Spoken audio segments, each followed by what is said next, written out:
Antes de empezar, pues digo que es un gran honor para mí participar en este curso, que ya este año es el segundo año que participo. Y también es un honor para mí, pues, estar en esta casa de la ciencia médica española, nada menos que la Real Academia Nacional de Medicina. Y darles las gracias a ustedes por la asistencia y sobre todo, pues, por tener que soportar todo lo que les voy a decir.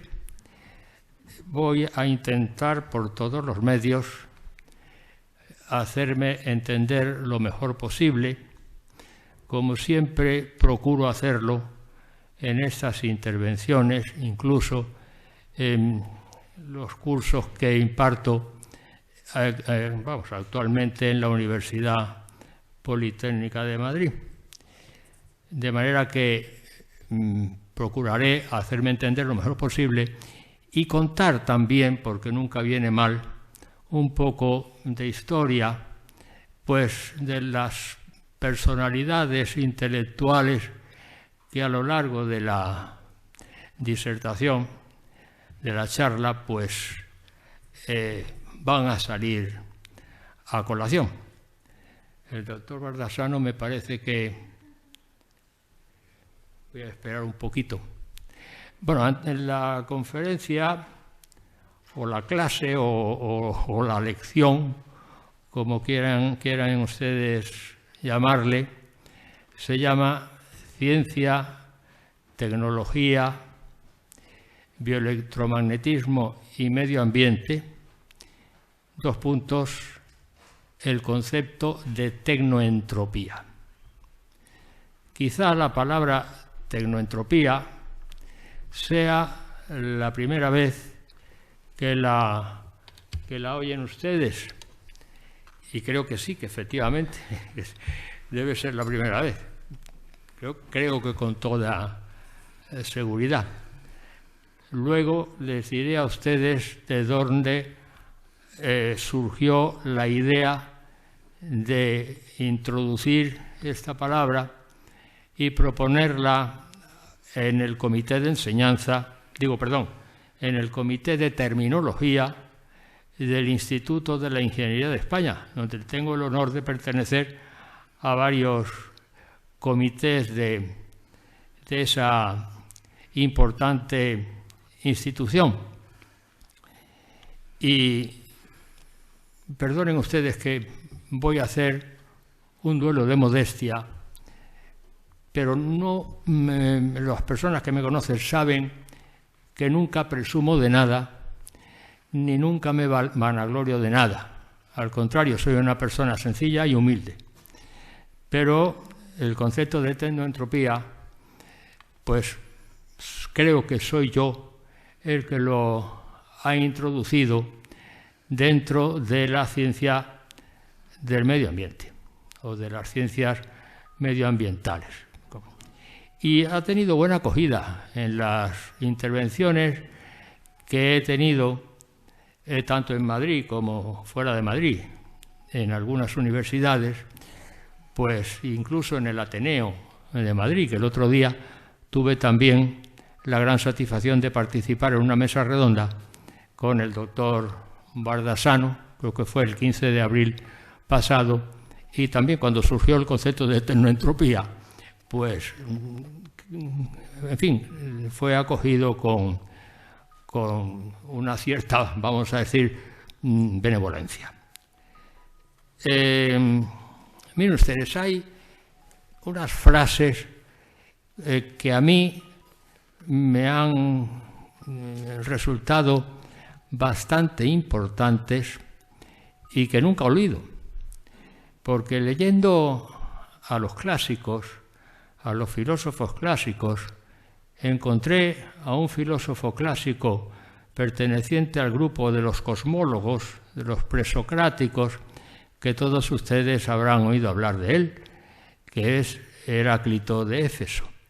Heráclito de Éfeso, que le llamaban también el Oscuro, porque cuando expresaba sus investigaciones y sus pensamientos lo hacía de tal forma que nadie le entendía, pues pronunció una frase que esa sí se entendía muy bien, y es: la naturaleza gusta de ocultarse. Bueno, pero curiosamente, muchos siglos después, allá en el siglo XVII, pues otro intelectual que también habrán oído de él, habla de él, Francis Bacon, el fundador del empirismo inglés, que fue una de las dos corrientes de pensamiento importantes del modernismo, junto con el racionalismo continental, capitaneado por Descartes. Como todos saben, el empirismo inglés, pues el fundador fue Francis Bacon. Francis Bacon, que además de ser un buen filósofo, un importante filósofo, pues fue también un importante político, porque fue gran canciller de Inglaterra. Pero las envidias y las enemistades fueron tan tremendas que el hombre pues terminó por retirarse y dedicarse a pensar y elaborar su filosofía y su concepción de la ciencia. Pues Francis Bacon, y esto lo leí yo en un libro que se llama Límites de la ciencia, que está escrito por un importante filósofo de la ciencia contemporáneo, creo que vive todavía, llamado Nicholas Rescher. Y en ese libro ponía una frase de Bacon que decía: la naturaleza nunca nos dirá más de aquello que podamos arrancarle por la fuerza. Bien, si comparamos esta frase, en fin, poco más larga que la escueta que decía Heráclito, en el fondo coincide. La naturaleza gusta de ocultarse, decía Heráclito, y este lo completaba. Pues bien, a la frase de Bacon habrá que agregar algo más en la actualidad que sacamos de la que se conoce con el nombre de la dinámica de teorías. Dice: sí, la naturaleza nunca nos dirá más de aquello que podamos arrancarle por la fuerza, pero es que resulta que aquello que nos dice, pues no nos dice la verdad, no nos dice la verdad completa. Nos sirve para un determinado espacio temporal, pero luego después deja de ser útil y hay que sustituirla por otra verdad, entre comillas. Y hasta ahora siempre ha sucedido así. Y también en el libro de Nicholas Rescher, pues Francis Bacon decía: todo el mundo tiende a admitir como verdad aquello que le gustaría que fuera verdad. Y efectivamente, tiene toda la razón. Ahí da una gran importancia a la intervención de la subjetividad, de las ideologías y de las creencias, quizá un poco en detrimento de la objetividad, que es justamente lo que necesita la ciencia. Objetividad desprovista en todo lo posible, y no digo del todo porque no es posible que sea así, de toda subjetividad. Y ya por último, hay otra frase que también viene en el mismo libro de Nicholas Rescher, que dice: el principio de acción y reacción de Newton puede considerarse como una de las bases de la epistemología, en el sentido de que cuanto más presión, cuanto más fuerza ejerzamos sobre la naturaleza para arrancarle su secreto, con igual fuerza se resiste a proporcionarlo, a proporcionar lo que deseamos. De manera que, en base a todos estos comentarios, pues, es decir, bueno, y entonces, ¿qué es la ciencia?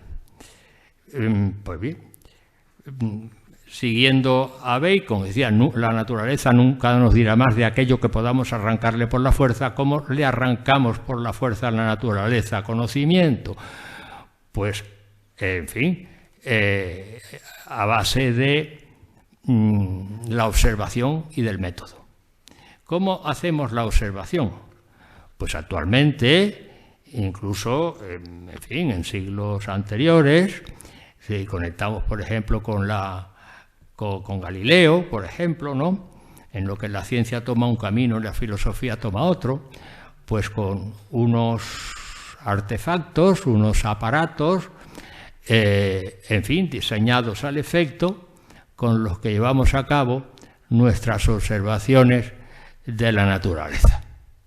Y esos aparatos han sido diseñados y han sido construidos en base a una serie de conocimientos previos que teníamos, también consecuencia de la observación.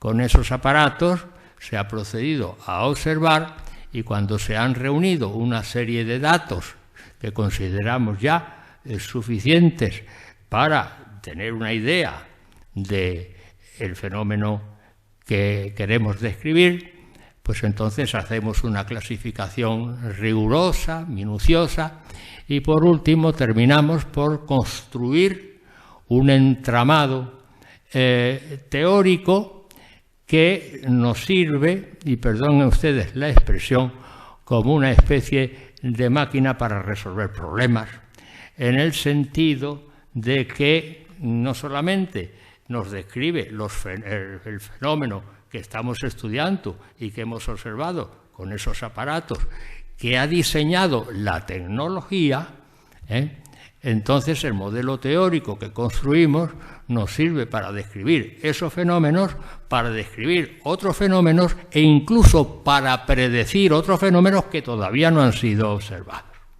Y eso es una teoría científica. Por lo tanto, después de todo lo que les he dicho, puedo establecer una definición de ciencia, otra de tecnología, y permítanme ustedes también, por mi condición de ingeniero, pues que también de ingeniería. Entonces, la definición de ciencia que les voy a dar quizá no coincida exactamente con la que viene en los diccionarios, concretamente en el DRAE.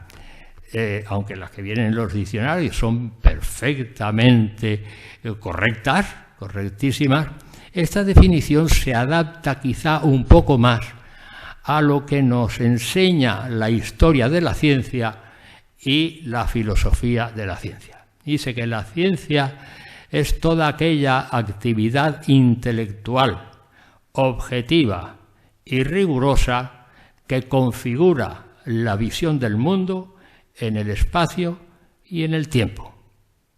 Bien, si quieren ustedes, la vuelvo a repetir, por si les interesa tomar nota. Ciencia es toda aquella actividad intelectual que objetiva, subrayo, objetiva y rigurosa, que configura la visión del mundo en el espacio y en el tiempo.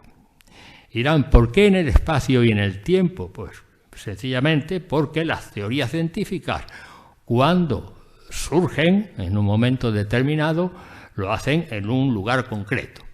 La teoría clásica de Newton, la llamada mecánica clásica, surge en Inglaterra a finales del siglo XVII. Concretamente, me parece que fue en el año 1687.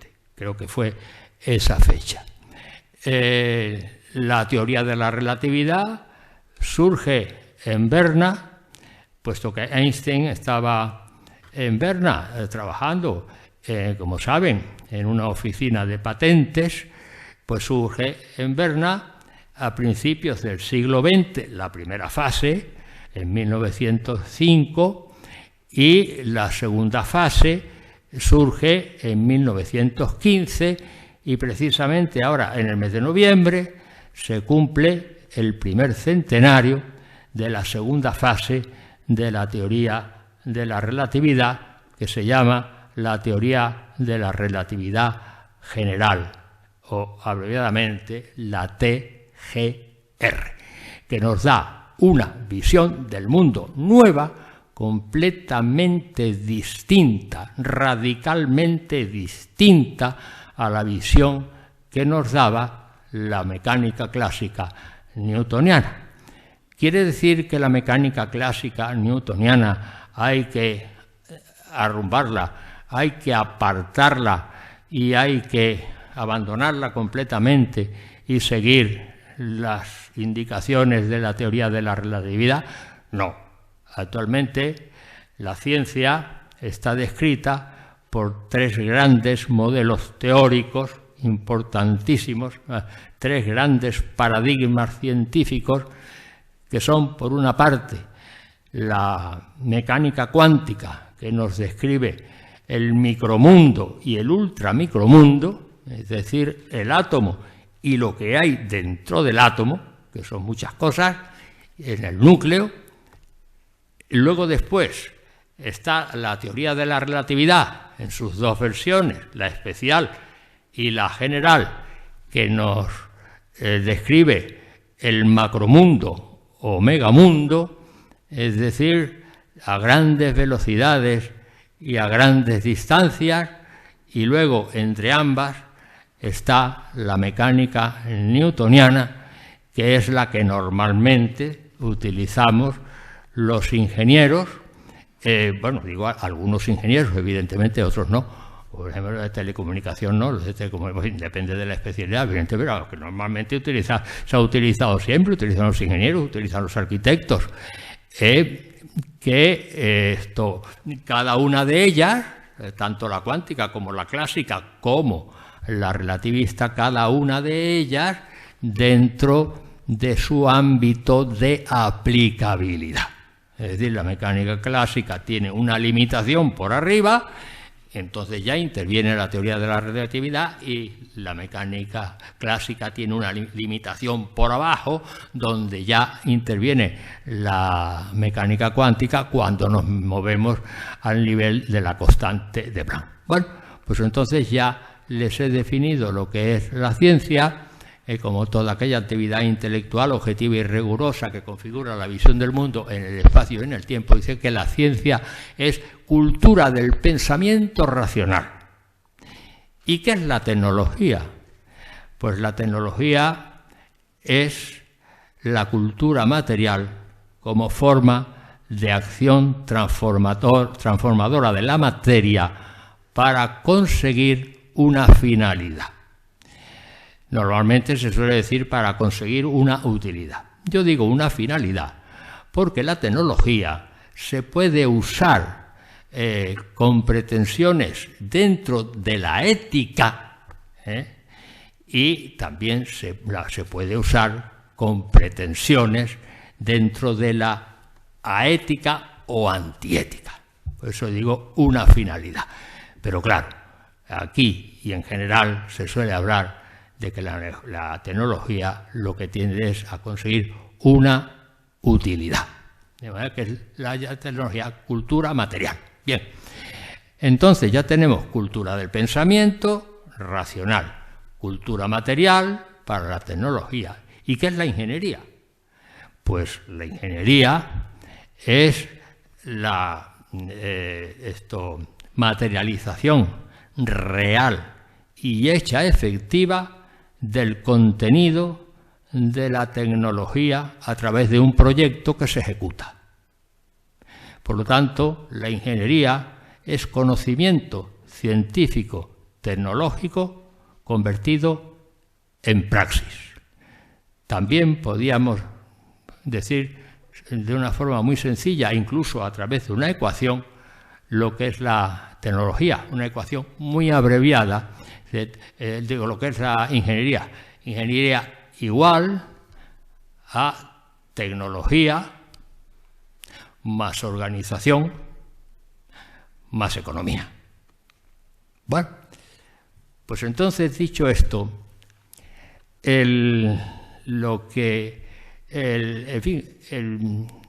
procedimiento que yo al principio les he mostrado de cómo se configura una teoría científica a través de la observación con los aparatos correspondientes y se configura esa teoría científica, pues entonces lo que se deduce inmediatamente es que la ciencia, me refiero a las ciencias naturales, evidentemente, no me refiero a las ciencias formales, que eso es otra cuestión.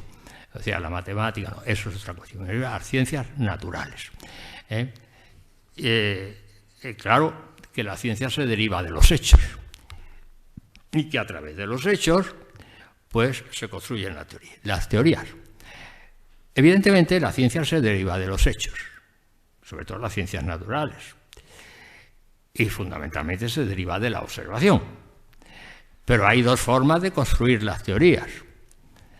Una de las formas fue la propuesta por Francis Bacon, en fin, como consecuencia de la corriente empirista, y que es a través de la inducción.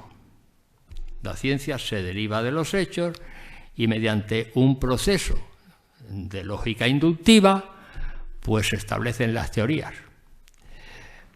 Pero claro, ahí nos tropezamos con un problema importante, que es el problema de la inducción. El problema de la inducción fue tratado, como saben ustedes, por el empirista también David Hume.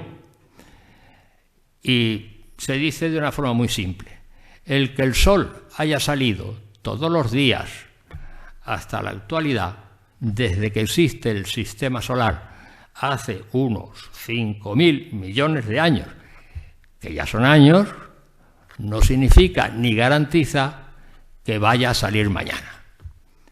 Y dirán ustedes, ¡qué exageración! No, si lo piensan bien, no es ninguna exageración. Actualmente es muy poco probable, evidentemente, porque actualmente estamos alerta y sabemos con mucha anticipación que los meteoritos o meteoros que pueden venir del lejano espacio y que en un momento determinado pueden darnos un empujón a nuestro planeta y salir zumbando, y claro, ya el Sol no saldrá mañana, evidentemente.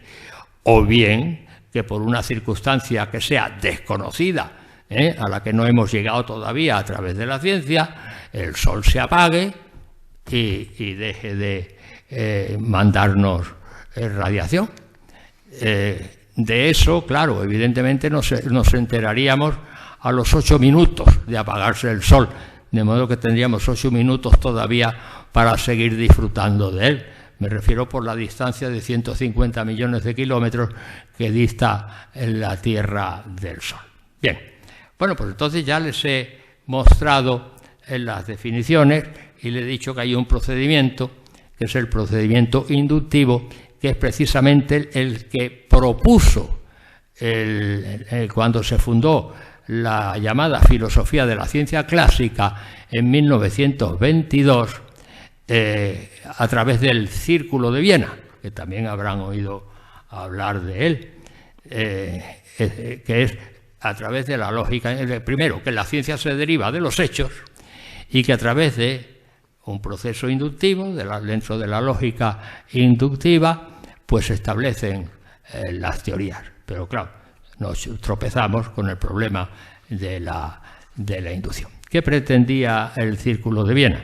Pues el Círculo de Viena estaba fundamentado en el llamado neopositivismo, y lo que pretendía, y así consta en su documento programático que elaboraron en 1929, la concepción científica del mundo. Pues bien, uno de los, el más importante filósofo intelectual, voy a decir intelectual, porque no era filósofo profesional, era ingeniero de profesión, era ingeniero aeronáutico, en que se basó el Círculo de Viena, era a través de una obra relativamente pequeñita, pero muy difícil de leer, muy compleja en algunos de sus capítulos, que era, el nombre era Tractatus Lógico-Philosophicus. Tractatus Lógico-Philosophicus. Esta obra, pues, fue escrita por un ingeniero aeronáutico reconvertido en filósofo llamado Ludwig Wittgenstein. No sé si lo habrán oído nombrar, porque tampoco es un filósofo muy conocido, como pueden ser los clásicos Sócrates, Platón, Aristóteles, incluso Heráclito, tal, o puede ser ya dentro de contemporáneos,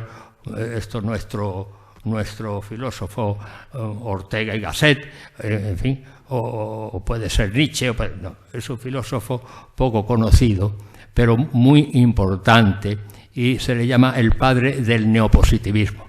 Y sobre el neopositivismo se fundamenta la filosofía de la ciencia. Pues bien, Wittgenstein, que era hijo de un magnate de la industria del acero con una fortuna impresionante, tenía varios hermanos y hermanas, y resulta que tenían una mala suerte enorme, una predisposición.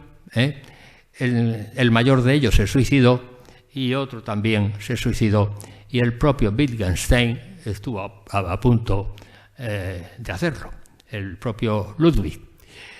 Curiosamente, en la casa donde yo vivo, me enteré hace aproximadamente un año que la vecina de abajo, en fin, de la parte de enfrente, mi casa tiene muy pocos vecinos, somos solamente 13 vecinos y nos conocemos todos, pues la vecina de abajo, en la parte de enfrente, pues resulta que era sobrina, nieta de Wittgenstein, cosa que me lo dijo otro vecino y me dejó francamente impresionado. Y entonces hablé con ella y tal, sí, efectivamente, dentro de mi familia ha habido varios suicidios, que tenía mucho interés cuando yo hablara de su tío abuelo en asistir a alguna de mis charlas, porque tenía mucho interés en conocer su forma de pensar y su filosofía. Fue un hombre de una vida atormentada. Era hijo, como digo, de un magnate industrial de la industria del acero, con una enorme fortuna, y que cuando murió, pues tuvo que repartir, claro, la fortuna entre los hijos, y Ludwig renunció a la parte que le correspondía en beneficio de sus hermanos y estuvo toda su vida, como digo, atormentada, buscando la trascendencia, cosa que al final no se sabe si la encontró o no la encontró. Pues bien, el Wittgenstein, bueno, les cuento esto porque son cosas curiosas de la historia, no solamente de la historia de la ciencia, sino de la historia en general. Cuando escribió el libro lo escribió en los campos de batalla de la Primera Guerra Mundial, donde llevaba, esto fue enrolado como subteniente, y entonces en los momentos en que no se combatía, pues se dedicaba a escribir. Por lo tanto, yo que he leído el libro varias veces, porque merece la pena leerle, he leído el libro varias veces, el libro es complejo y se nota una especie de angustia vital en el desarrollo de sus proposiciones. Y digo de sus proposiciones porque el libro consta solamente de 7 proposiciones. 7 proposiciones. Cada una de ellas dividida en subproposiciones. De modo que empieza. Proposición 1. El mundo es todo lo que es el caso. Proposición 1.1. El mundo es la totalidad de los hechos, no de las cosas. Y lo que es el caso, el hecho, es el darse efectivo de estados de cosas. Y así, 1.1, 1.1.1, 1.2, 1.2.1, tal. Es decir, proposiciones, 1, 2, 3, hasta las 7, dividida en subproposiciones. Es la séptima. Y la séptima es una proposición curiosísima, porque dice, de lo que no se puede hablar, hay que callar. Claro, resulta que sorprende. ¿Y qué es lo que Wittgenstein decía de lo que no se puede hablar? Decía, puede resumirse el contenido de este libro solamente en dos proposiciones. Todo aquello que siquiera puede ser dicho claramente, y de lo que no se puede hablar, hay que callar. No se lo querían publicar por la densidad y la complejidad del libro. No se lo querían publicar. Y fue el editor. Le avaló Bertrand Russell, nada menos, que le prologó el libro. Y entonces, cuando se entrevistó con uno de los editores, que se llamaba Bonficker, que editaba nada menos que la revista Der Brenner, pues le dijo que no había lugar, porque, en fin, no ponía bibliografía, no ponía fuentes. Y entonces la respuesta fue, si lo que yo he pensado en el libro lo ha pensado alguien antes que yo, es cosa en la que no voy a entrar. Este libro consta de dos partes, le dijo al editor. De una primera parte, que es la que aquí aparece escrita, y de una segunda parte sobre la cual no he escrito nada. Y precisamente esa segunda parte es la más importante. En fin, dice, porque todo eso de lo que hoy muchos parlotean, he preferido yo ponerlo en evidencia, guardando silencio sobre ello. Dice, y puede resumirse el contenido del libro en dos proposiciones. Todo aquello que siquiera puede ser dicho claramente. Y de lo que no se puede hablar, hay que callar. ¿De qué no se puede hablar? De lo que él llama la mística. ¿Qué entiende por mística? Pues un montón de cosas. Entiende la ética, estética, el arte, la religión, las ideologías, puntos suspensivos. De eso no se puede hablar, porque las proposiciones que describen estas cosas de la mística son tautologías. ¿Qué son tautologías? Pues son proposiciones que no dicen nada, no aportan ningún conocimiento. En fin, no quiero cansarles a ustedes. Bueno, pues opina de la ciencia algo verdaderamente curioso e importante. Dice, la ciencia no hace más que describir sistemáticamente el mundo desde unos apriorismos lógicos que mal llamamos leyes naturales, las que lo son.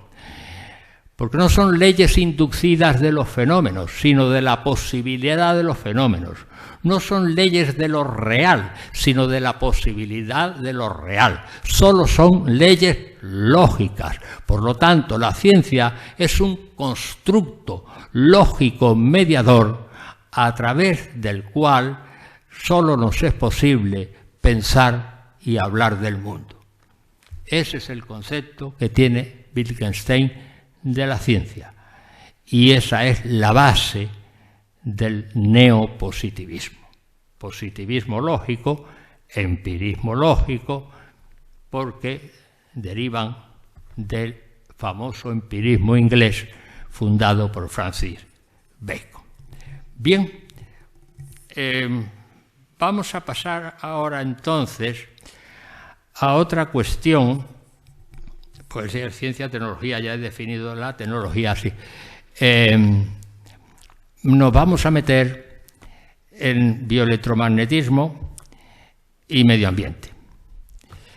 El curso como vienen ustedes observando, pues está básicamente fundamentado en el título al que responde, avance científico en bioelectromagnetismo médico y medio ambiente, que fue también la temática de la mesa redonda en la que participé con el doctor Bardasano en el Ateneo de Madrid, en la sección de Ciencia y Tecnología, pues en el mes de abril, concretamente. Se llamaba de la misma forma, y también el mismo curso, el año anterior, pues tenía el mismo nombre. Con respecto al medio ambiente, pues en fin, aquí se ha hablado, la persona, la arquitecta que habló antes de que yo, que habló muy bien, y se expresó extraordinariamente bien y de una forma muy clara, pues ha dicho cosas verdaderamente importantes. Fíjense ustedes que, bueno, el bioelectromagnetismo es una ciencia, es una ciencia que va avanzando cada vez más y cada vez va tomando mucha más importancia.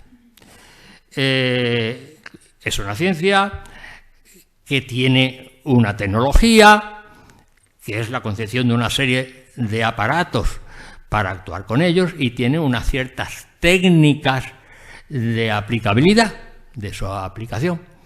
Y como tal ciencia, evidentemente, tiene un proceso de investigador, que es lo que se lleva a cabo, el doctor Bardasano con gran acierto desde hace ya muchos años. Yo conocí al doctor Bardasano hace más de 20 años, creo que fue en el año 1992, cuando a través de un,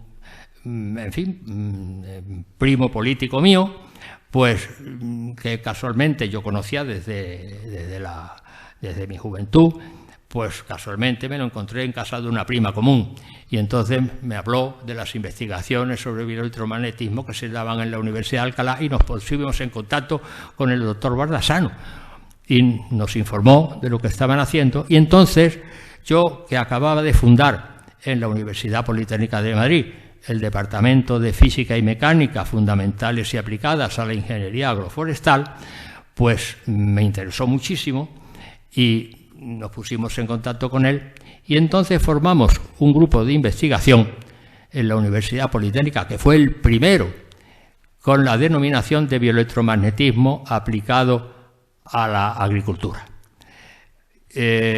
Incluso salimos en la revista de la universidad, nos hicieron unas entrevistas y el grupo de investigación empezó a funcionar. El doctor Bardasano nos proporcionó revistas internacionales importantes, se empezaron a hacer investigaciones de bioelectromagnetismo aplicado a la agricultura y se obtuvieron resultados verdaderamente sorprendentes.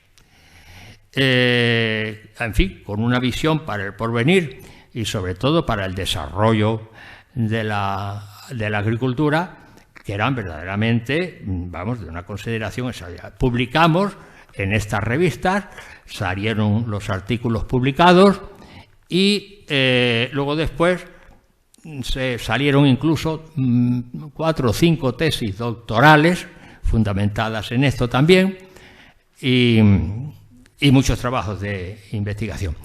Luego ya cuando yo cumplí la edad reglamentaria, el departamento pasó, la dirección del departamento, yo dirigí el departamento desde su fundación hasta que cumplí la edad reglamentaria. Fueron 16 años concretamente, y luego pasó una de las profesoras, en fin, a dirigir, que era la secretaria del departamento, la secretaria académica pasó a dirigir el departamento. Y entonces, como el departamento estaba formado por la Escuela de Ingenieros Agrónomos, Física y Mecánica, y la Escuela de Ingenieros Agrónomos, de Ingenieros de Montes, y además era un departamento que, como tenía asignaturas básicas, muchas asignaturas básicas, pues llegó a tener del orden de los 1.500 alumnos, pues era un departamento de peso, evidentemente, ¿no? Y entonces empezó a llamarse, bioelectromagnetismo aplicado a la agricultura, como intervenían los de Montes, llamarse bioelectromagnetismo aplicado a la ingeniería agroforestal, que era precisamente también el nombre que tenía, y se sacaron unas conclusiones verdaderamente extraordinarias. Con respecto al medio ambiente, claro, ¿qué les voy a decir? En la Escuela de Ingenieros Agrónomos hay una persona que se dedica al medio ambiente, fue uno de los pioneros del medio ambiente en España, Domingo Gómez Orea, en fin, que hace trabajos de investigación importantísimos y proyectos importantísimos en Sudamérica y, bueno, en el extranjero en general. De manera que, en cuanto al medio ambiente, pues todos sabemos, está muy en boga lo de la contaminación ambiental. Pero cuando se habla de la contaminación ambiental, se habla de lo que se ve. Y claro, ¿el que se ve? Pues se ve que la atmósfera pues está contaminada, en el sentido de que cuando venimos, por ejemplo, por la carretera y nos vamos acercando a Madrid, y si llego a Madrid, digo a las grandes ciudades, bajando, y vemos, en fin, a lo lejos, una gran nube de polvo que envuelve la capital. Madre mía, ¿dónde me voy a meter yo? Además, el producto de los escapes de los automóviles, de las calefacciones, etcétera, etcétera, etcétera. Pero claro, contaminación ambiental y la asociamos a esa polución. La contaminación ambiental va mucho más allá, mucho más allá.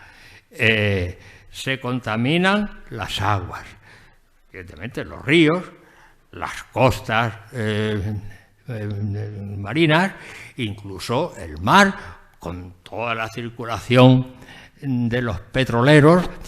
En fin, la contaminación ambiental es amplísima, porque esto no solamente es lo que he dicho, sino que luego está también la contaminación a través de los abonos agrícolas, cuando no se utilizan cumpliendo las reglas establecidas, de los pesticidas, evidentemente, para evitar las plagas, y en la ganadería, pues no digamos.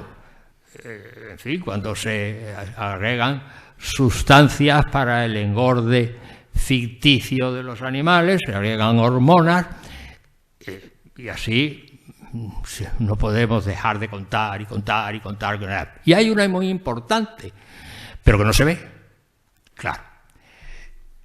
La importante es la contaminación electromagnética. Y la contaminación electromagnética, pues es de una importancia capital. Aquí la compañera que he hablado antes, la arquitecta, pues está dando una serie de ejemplos verdaderamente importantes, y claro, cuando hay perturbaciones, pues evidentemente vienen las defensas, ¿no? Y nos ha estado hablando que hay que guardar ciertas distancias, que hay que hacer apantallamientos, y claro, la contaminación electromagnética es importantísima. Y voy a decir una frase que quizá resulte exagerada, muy exagerada: es la muerte invisible. Así. Por lo tanto, si no se establecen las normativas que limiten, en fin, las aplicaciones correspondientes y que esté dentro de los controles, entonces esto va a ser un verdadero desastre. Hay muchas enfermedades, además enfermedades modernas, que están asociadas a eso. La telefonía móvil, no les digamos. Las nuevas tecnologías, no os digamos. La emisión de las antenas, pues no os digamos. Los inhibidores de frecuencia, bueno, nosotros en mi casa estamos sometidos a un señor que es un político, pues que claro, tiene un inhibidor de frecuencia para que no le vayan a conectar con su teléfono, ¿verdad? Y resulta que cuando ponemos la radio, pues la radio, dependiendo del sitio donde nos pongamos, pues empieza a pitar, y aquello hay que apagarlo porque es imposible. Y también afecta, en ciertos momentos, afecta a la televisión. Entonces, claro, se produce un descanso y una tranquilidad cuando la persona en cuestión se va de viaje. Y entonces ya sí, ya se puede oír la radio en condiciones. No digamos ya los cables de alta tensión. El doctor Bardasano de esto está bastante enterado, porque en su momento, pues, en fin, hizo las denuncias correspondientes, y entonces se ha procedido al enterramiento correspondientes de los cables de alta tensión, que son enormemente perjudiciales. De manera que incluso yo le avalé en el comité de enseñanza del Instituto de la Ingeniería de España, y constaba en acta la gran labor que estaba desarrollando el doctor Bardasano con relación a los cables de alta tensión. Y ahora voy a pasar, porque ahora que ya me he pasado de la hora. No, tranquilo. No, bueno, ustedes son libres. Si encuentran que es una cosa que estoy hablando y que es muy pesado, ustedes son libres de marcharse cuando quieran. Que yo no me voy a molestar por eso. Ustedes se marchan tranquilamente, ¿eh? Pero ya queda poquito. ya queda poquito. El concepto de entropía proviene de la termodinámica. Ya voy a llegar al concepto de tecnoentropía. El concepto de entropía viene de la termodinámica. La termodinámica es curioso, ¿no? ¿Por qué surge la termodinámica? La termodinámica es consecuencia de un invento. ¿Cómo es posible que un invento dé lugar a una ciencia? Pues sí, efectivamente, un invento dio lugar a una ciencia. Pero no solamente dio lugar a una ciencia, dio lugar a más cosas, y muy importantes, importantísimas. Y dirán ustedes, ¿qué invento fue ese? Pues sí, fue la máquina de vapor. La máquina de vapor surge a mediados del siglo XVIII, concretamente. Luego después tuvo muchas modificaciones, cuando Watt introdujo su famoso regulador, en fin, modificaciones que fue en una constante mejora. Y dio lugar, claro, a lo que se llama la mecánica del calor, evidentemente. La energía que utiliza la máquina de vapor es fundamentalmente el carbón, que está en las minas, y el vapor. Y entonces, claro, como utiliza el calor, pues se intentó hacer un estudio de las transformaciones del calor. Y ya metidos en el siglo XIX, y concretamente en 1824, surge un ingeniero francés militar procedente de la Politécnica francesa, llamado Sadi Carnot. Sadi Carnot era hijo de un científico también importante llamado Lázaro Carnot. Además de científico, era matemático y físico. Y dentro de la física, las leyes de rozamiento, se deben a Carnot. Hay un teorema en mecánica, el teorema de Carnot del choque, por ejemplo, ¿no? Y muchas cosas más. Pero es que además le pasaba como a Bacon, además de científico importante, era político. Y político importante. Dentro de la Revolución Francesa. Le llamaban el organizador de la victoria. Era un hombre serio, con unas ideas muy claras. Y era una de estas personas que raramente admiraba a Napoleón. Napoleón admiraba a Carnot. Era jacobino, pero era contrario, se llevaba muy mal a Robespierre. Fue presidente de la Asamblea Francesa y cuando se procedió a votar a Napoleón como líder, pues entonces apareció un voto en contra. Y claro, con la soberbia que tenía, ¿quién ha podido votar en contra? Un solo voto. Y entonces le dijeron, Sire, ha sido el de Carnot. Y la respuesta fue, pues si ha sido el de Carnot, yo lo respeto. Ya es difícil.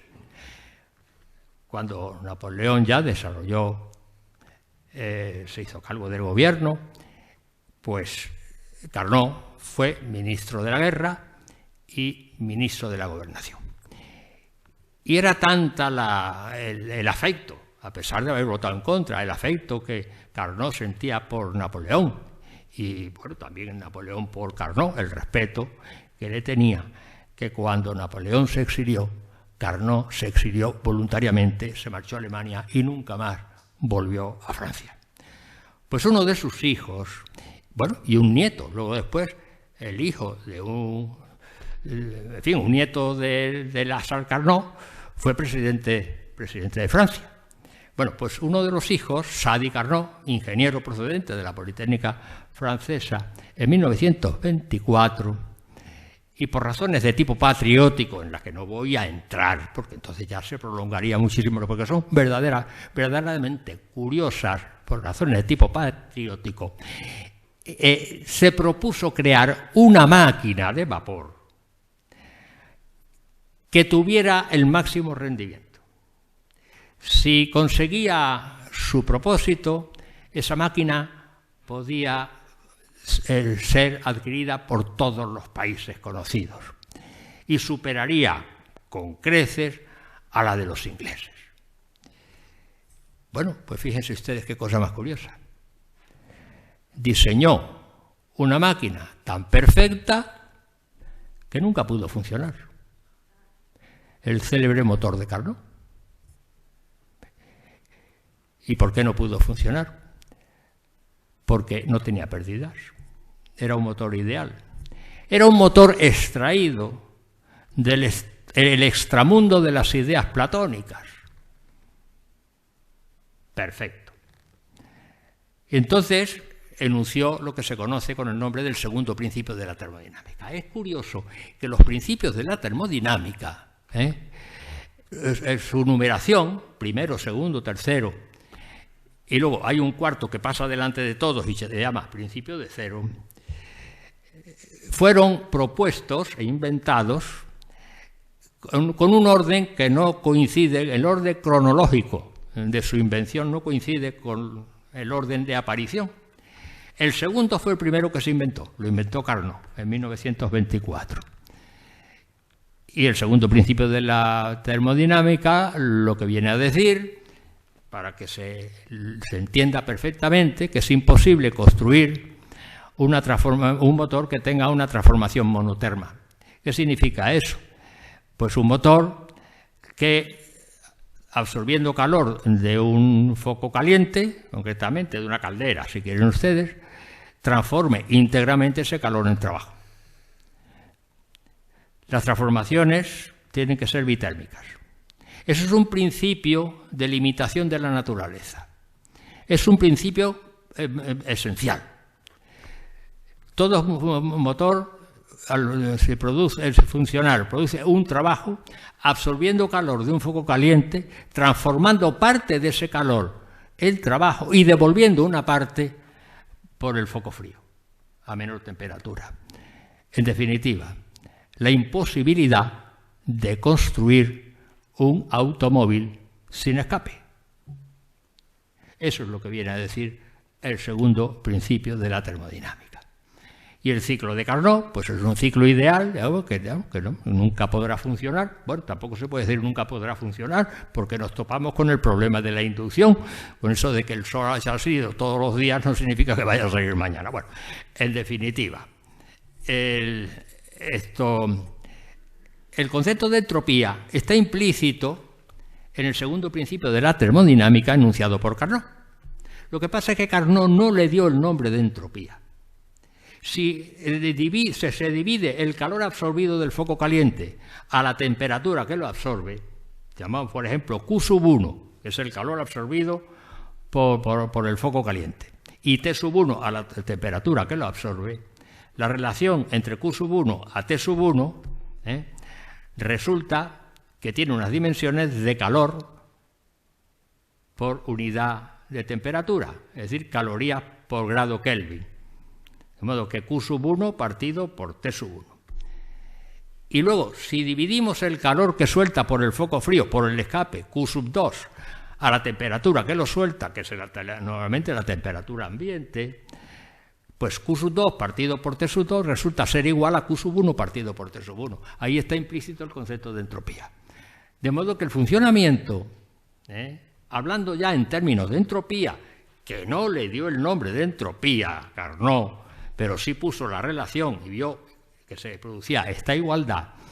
Dice, un motor funciona tomando una cantidad de entropía por el foco caliente, realiza su trabajo y devuelve la misma cantidad de entropía por el foco frío. Y dice, bueno, pero ¿eso cómo es posible? Si toma una cantidad, realiza un trabajo, es decir, produce energía y devuelve lo mismo que ha absorbido, ¿de dónde sale ese trabajo? ¿Dónde se ha quedado? Es que es imposible. Pues es curioso, se ha creado entropía, ¿no? Ya vamos a llamarle entropía, porque luego después se la da Clausius el nombre de entropía. Bueno, eso es el motor de Carnot, pero ¿y si es un motor que no está extraído del extramundo de las ideas platónicas? Es un motor real. Bueno, el motor real tiene pérdidas. Entonces, claro, si tiene pérdidas ya la cosa es distinta. Entonces, en un motor real funciona, absorbe una cantidad de entropía por el foco caliente, realiza su trabajo y devuelve mayor entropía por el foco frío. Es decir, se ha creado entropía. ¿Qué significa la palabra entropía? La palabra entropía viene del griego, significa desorden. Y entonces, en definitiva, lo que viene a decir es que en la naturaleza el desorden va en aumento y la energía libre va en disminución. Más adelante, ya en los años 40, 1840, bueno, a todo esto Carnot tiene una vida curiosísima, no le quisieron publicar su libro. El libro se llamaba Reflexiones sobre la potencia motriz del fuego, lo digo en español porque el título es en francés, pero bueno, lo digo en español. No se lo quisieron publicar. Recurrió al famoso Pollendorf, en fin, que era un editor importante, y no se lo publicó. Y Carnot terminó de mala manera también. Terminó con una enfermedad infecciosa que no pudieron controlar, pero murió de pena. Murió de pena porque nadie le hizo caso. En 1840 y tantos aparece el primer principio. El primero que apareció fue el segundo. En 1840 y tanto aparece el primero. ¿Quién inventó el primer principio de la termodinámica? Que al fin y al cabo es lo que se llamaba entonces el principio de conservación de la fuerza y que ahora conocemos con el nombre de principio de conservación de la energía. Pues lo inventó un médico. Sí, lo inventó un médico. Se llamaba Robert Mayer, un médico alemán. A través de observaciones minuciosas, porque era un gran observador, del color de la sangre en el trópico y en el norte, y en el polo norte. Esto en estados como Suecia, Noruega, en estados fríos. Y entonces, claro, vio que se consumía menos oxígeno en el trópico, por tanto la sangre aparecía menos oxigenada, más roja, que cuando se observaba en las partes frías. Bueno, en definitiva, hizo un balance y sacó el principio de conservación de la energía. Lo intentó publicar en las revistas de Pollendorf, imposible, porque además relataba la cuestión, la relataba de una forma muy mal redactada, con muchas introducciones filosóficas, en fin, aquello muy convulso, y no había manera de publicar. Un amigo suyo, que dirigía una revista de farmacia, se lo publicó en la revista de farmacia. Pero claro, aquí intervinieron ya los ingleses y los alemanes. Interviene Joule, nada menos que James Prescott Joule, que es el que hace el equivalente, mide el equivalente mecánico del calor, en Inglaterra, que además era negociante, era cervecero, y lo que buscaba en sus investigaciones era mejorar su empresa, evidentemente, pero fue importantísimo. Tal. Y los alemanes, pues nada menos que Helmholtz. Helmholtz, que es el nombre más largo de la ciencia, parece que era Friedrich Wilhelm Hermann von Helmholtz. Bien. Hubo una lucha y no me voy a meter porque voy a meterse perder mucho tiempo. Hubo una lucha entre ingleses y alemanes y al pobre el médico que inventó, Robert Mayer, terminó mal, terminó trastornado porque, claro, nadie le hacía caso. Y luego hay una historia que es verdaderamente de novela. Eso se lo cuento yo a mis alumnos en mis conferencias en la universidad, en la Politécnica, se lo cuento y es de novela. Lo que ocurrió ahí, se le da por muerto a Mayer, en fin, luego se lo inventaron que se había muerto, ¿da? Y lo que pasa con los muertos, que cuando una persona muere, todo es maravilloso. Ha tenido una vida maravillosa, ha sido una persona extraordinaria, ¿verdad? Y de pronto pues aparece y no había muerto. Bueno, en fin, le hicieron un homenaje, lo nombraron de todas las academias, en fin. Por eso digo que es de novela. Pues ahí aparece el primer principio de la termodinámica. El tercer principio de la termodinámica aparece a principios del siglo XX, en 1905 concretamente, y lo enuncia ahora ya es que llega un momento en que se satura uno. Bueno, el tercer principio, NERS, lo enuncia Nernst.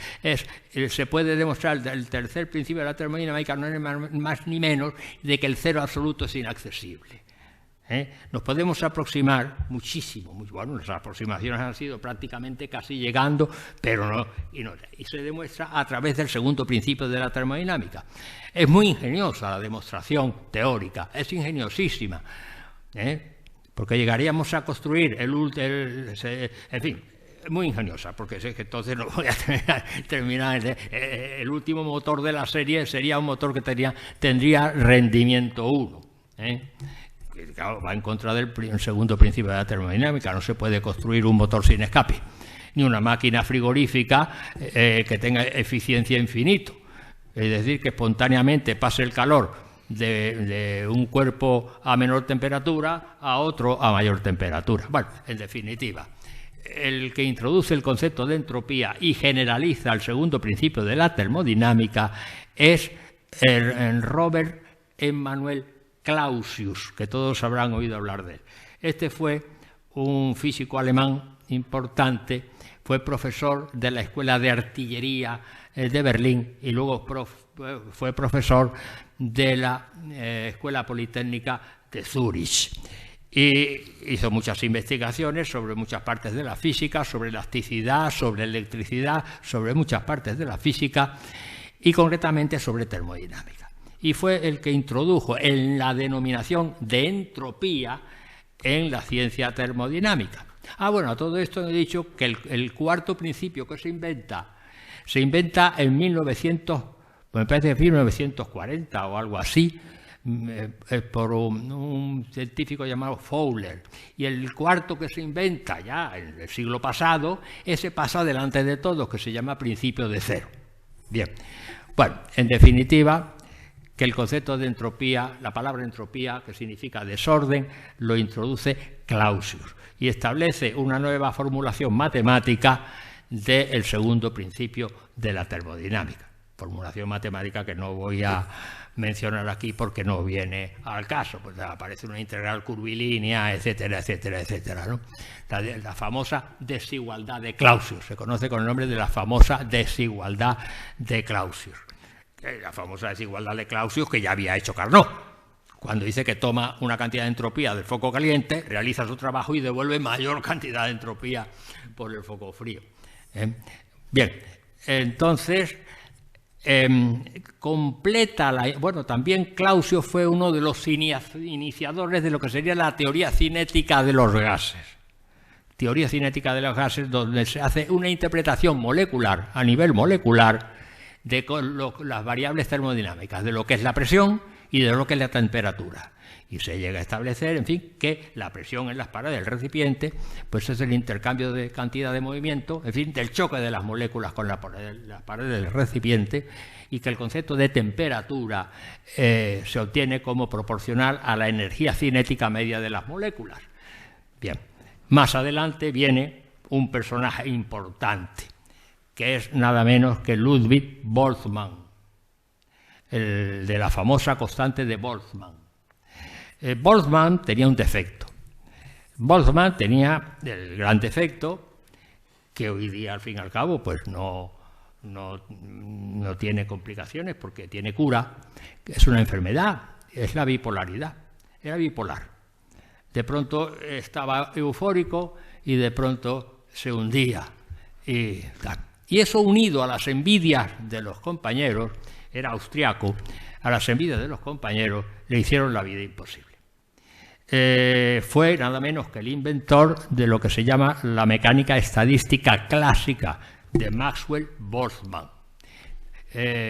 Introdujo en la termodinámica una constante universal de la importancia, como puede ser la constante de Planck, por ejemplo, ¿no?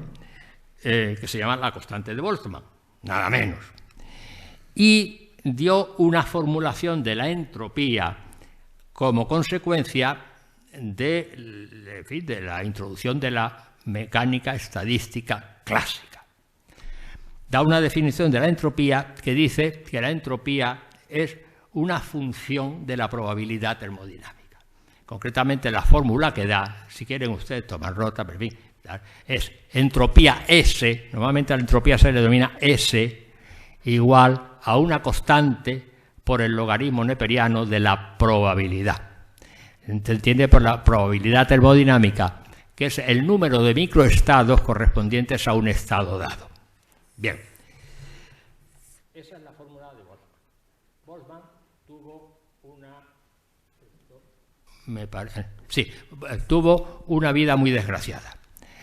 Todo por las envidias de los compañeros. Y como era bipolar, los médicos en aquella época no había remedios para este tipo de trastornos mentales. Entonces le mandó cambiar de clima para mejorar sus síntomas y se desplazó a Italia, donde alquilaron la familia, su mujer y una hija pequeña. Alquilaron una casa que tenía un jardín enorme y, en fin, para cambiar de aires.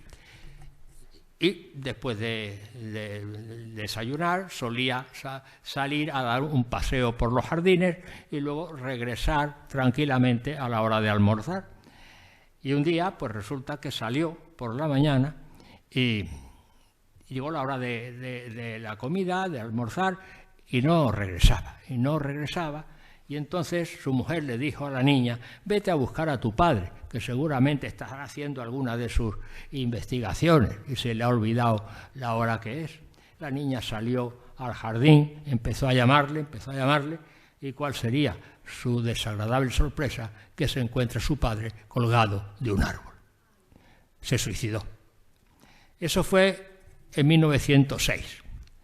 En 1905 ya Einstein había hecho uso de la fórmula de Boltzmann para justificar sus investigaciones sobre el llamado movimiento browniano, que es el movimiento de los granos de polen en la superficie del agua, que es un movimiento caótico. Pero más todavía, alrededor de los años 20, el físico francés Jean Perrin, en una serie de investigaciones experimentales, aplica la fórmula de Boltzmann y demuestra que es totalmente correcta. Es decir, hace la comprobación experimental de la fórmula de Boltzmann, lo que le vale a Perrin el premio Nobel de Física. Mientras el pobre Boltzmann yacía en su tumba después de haberse colgado de un árbol. En la tumba, en el epitafio, aparece S igual a K, constante de Boltzmann, por el logaritmo neperiano de la probabilidad. Esa fórmula la utiliza Rödinger en un librito verdaderamente importante que se llama ¿Qué es la vida?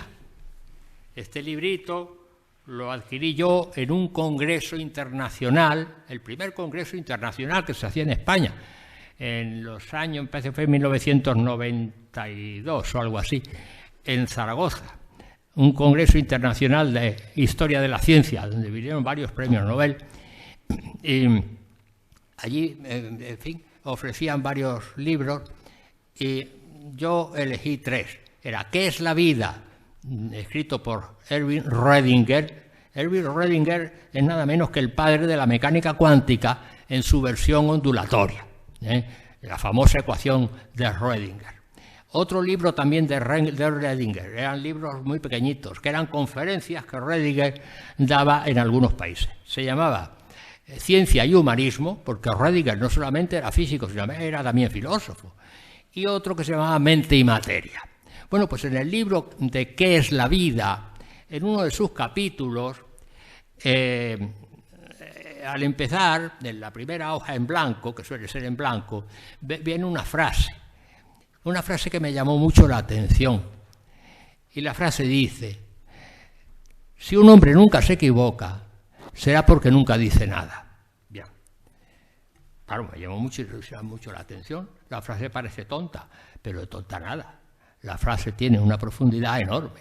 Y dice Rödinger: frase pronunciada por el intelectual español Miguel de Unamuno en una conversación personal conmigo.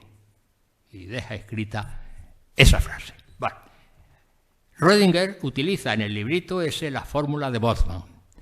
Y entonces, pues es S igual a K, logaritmo neperiano de P, siendo P la probabilidad termodinámica, que es una medida del desorden. Y entonces lo que hace Rödinger es que la invierte y pone 1 partido por P. Dice, si P es una medida del desorden, pues entonces su inversa será una medida del orden. Al meterlo en el logaritmo y desarrollarlo, sale el logaritmo negativo y por lo tanto sale la entropía negativa. Y dice, los seres vivos se alimentan de entropía negativa. ¿Qué significa eso?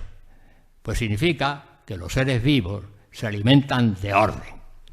Evidentemente, el ser vivo produce desorden a través de todos los mecanismos que están funcionando, los rozamientos, los mecanismos que están, ¿verdad? Produce desorden que sale, en fin, con las deyecciones correspondientes. Y por lo tanto tiene que compensar ese desorden incorporando orden. Pero el orden que incorpora tiene que ser mayor que el desorden que produce. Entonces llega un momento, eso lo dice Rödinger, en que, claro, con la edad o con la enfermedad se incorpora menos orden, hasta llegar a un momento en que el desorden se iguala al orden incorporado. Y cuando el orden incorporado sea menor que el desorden, es decir, que supere el desorden, entonces viene el proceso de muerte. Es una interpretación física del concepto de la vida. Es un libro que merece la pena leer y que no ha quedado anticuado, lo mismo que los otros. Mente y materia, ciencia y humanismo. El de ciencia y humanismo habla de nuestro filósofo Ortega y Gasset. No me voy a meter en eso porque entonces ya no termino nunca. En definitiva, yo he tomado el concepto de entropía de la termodinámica, lo he tomado para establecer el concepto de tecnoentropía. Cualquier acción, ya voy a terminar, cualquier acción perturba algo. Eso es una cosa evidente. Y como consecuencia, pues claro, en la naturaleza es un proceso continuo de intercambio, de interacción y por lo tanto de perturbaciones.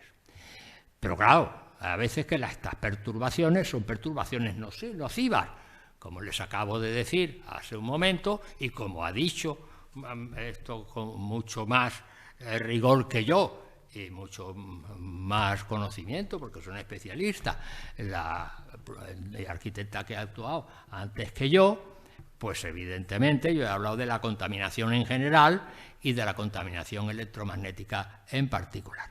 Y entonces propuse el concepto de tecnoentropía en el Comité de Terminología del Instituto de la Ingeniería, y ahí consta, en el glosario, ahí consta el concepto de tecnoentropía, que por cierto, un compañero, muy buen amigo mío, que está presente, José Molina, que es un investigador importantísimo, tiene una nueva teoría del universo y que ha ganado 3 premios internacionales por sus invenciones.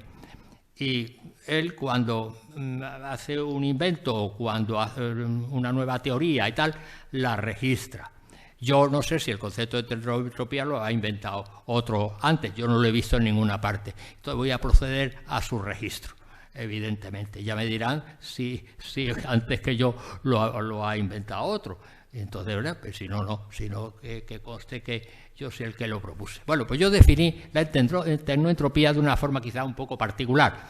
Tecnoentropía, cambios degradantes del medio natural producidos por cambios degradantes irreversibles del medio natural producido por una acción tecnológica. Tecnoentropía. Claro, es evidente que, como sucede con el concepto de entropía, el concepto de entropía es aditivo, las entropías, los desórdenes se suman, pues también las tecnoentropías se suman. Porque claro, no es solamente una acción tecnológica, como digo yo en la definición primera que di, son muchas acciones tecnológicas, cada una de las cuales lleva su tecnoentropía asociada. Luego la tecnoentropía global es la suma de todas las tecnoentropías de las acciones tecnológicas concurrentes. Pero no es solamente cambios degradantes del medio natural, son cambios degradantes del medio vital. es decir, de la persona misma. Y entonces hice una ampliación que se me ocurrió cuando hablé con el doctor Bardasano en el Ateneo. Se me ocurrió. Digo, caray, es que hay una generalización y se puede decir que la tecnoentropía en forma generalizada se puede entender como cambios degradantes irreversibles, y entre paréntesis, o parcialmente reversibles, del medio vital producido por acciones tecnológicas. Ese es un concepto de tecnoentropía generalizado. Y digo reversibles, irreversibles o parcialmente reversibles porque se pueden poner los medios para que esa tecnoentropía alcance el mínimo posible. Por supuesto que la tecnoentropía es inevitable. Es inevitable. Siempre se produce tecnoentropía, lo mismo que la entropía de la termodinámica. Siempre se produce tecnoentropía, siempre. Ahora, es labor de los científicos y de los ingenieros diseñar artefactos que produzcan el mínimo de tecnoentropía admisible. Incluso como es inevitable que esa tecnoentropía inevitable que se produzca sea no nociva para los organismos, sino que sea incluso beneficiosa. Y eso es todo. Lo único que tengo que decirles es remitirme a la frase que dice Rödinger de Unamuno: si un hombre nunca se equivoca, será porque nunca dice nada. Perdón si me he equivocado en algo. Muchas gracias.